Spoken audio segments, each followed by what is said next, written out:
This is my recorded video for SID 210 High Distinction Task 5.3 HD. In this task, we have a problem statement that requires solving with the use of particle functions. Looking at the brief, we have a remote junction in rural Australia that requires a traffic light. However, due to its remoteness, the junction lacks infrastructure to support a fully automated system, so the solution must allow for the remote operation. To present a working prototype, we also have some design constraints. The embedded component of the solution must be a particle device and use particle functions. We need a 3 LED physical prototype, and system must be controllable through an HTML-based interface. In looking at this visual of the program, there are 3 conditions that could cause a problem for the user of the system. The particle cloud could be down, or a network-related issue prevents the user interface from reaching the particle cloud. Secondly, the traffic light themselves could be offline, either powered off or resulting from a network issue between the cloud and the particle device. And finally, if a command is sent to change the light, how do we know back in the control room that the light state was changed? Workflowing the overall solution, ideally we would like to monitor the network and availability of the particle cloud, as well as the status and connections to the traffic lights. And finally, when we change a light, we would like to know whether the request was actioned or not. For the first, since we are using an HTML page, we can utilize AJAX calls to the particle cloud with a timeout set to terminate the request if no response comes back within a reasonable time frame. By periodically changing or sending the request, we can monitor connectivity from the control room to the particle cloud. Similarly, to know whether the traffic lights are online, the particle API exposes a pinch endpoint that returns a JSON object indicating whether a specific device is online or not.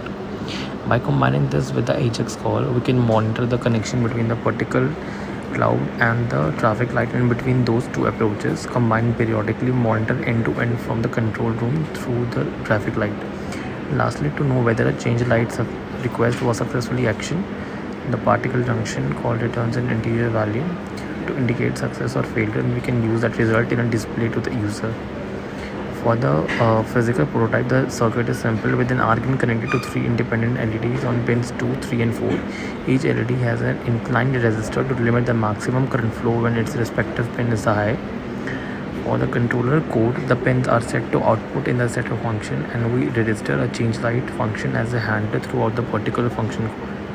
In change light, we reset the state of all the lights and then switch on the relevant light depending on the color received as our string argument. On success, we return 1, and when failure, return -1. In the HTML page, the body consists of a simple title area at the top, a table as a dashboard showing the status of the connectivity and the current sensitive light, and a control section consisting of a form to change the active light or reset the lights to an on state. The logic is contained in JavaScript that has variables with hard-coded values for the device ID and access token. The getStatus function sends a PUT request with a 5-second timeout to the pinch endpoint and sends the status as either online or offline, or if a timeout occurs, unreachable. When a force page loads, we set click handlers on the submit and reset buttons that force the request to a registered function in the particle cloud, and then update their active light based on the return result. In this prototype, we are ignoring the possible 401 and the 429 errors that could be returned from a post request. A 401 is possible where the access token has expired. In this case, I am using a non-expiring token to eliminate that possibility. A 429 error is possible where the rate limit of 10 requests per second is exceeded. However, it's highly unlikely that a user would be able to click a radio button and then submit the button more than 10 times a second. So the rate limit is almost physically impossible to reach in this particular design we're running. In the top left, we have our web page, and in the bottom left, then the developer console of the page. Top right, we have our traffic light prototype, and bottom right, the event console in the particle cloud. Currently in the console, we can see that the prototype is offline, which is reflected in the offline status of the dashboard, and we can see the argand is not connected. If we connect the argand and let it connect to the cloud, then the next status check our dashboard will change to an online status. With the traffic lights online, we can turn the red light on. We see that our change light function on the argand ran and published an event back to the particle cloud. The red light has turned on and the dashboard is updated to show that the red light is currently active. Our console also logs to confirm that the return value from the particle cloud was 1. If we change to yellow, we see similar indication with the light and status updating to yellow as active. Same again if we turn on the green light. If we reset the lights, all the lights are switched off and the status updates to off. If I disconnect the internet simulating a network issue, for example, then on the next status, check our status will update to unreachable, indicating that we can't reach the particle cloud at all. In the end, this is just a simple prototype, and as a result it has some issue that could be addressed.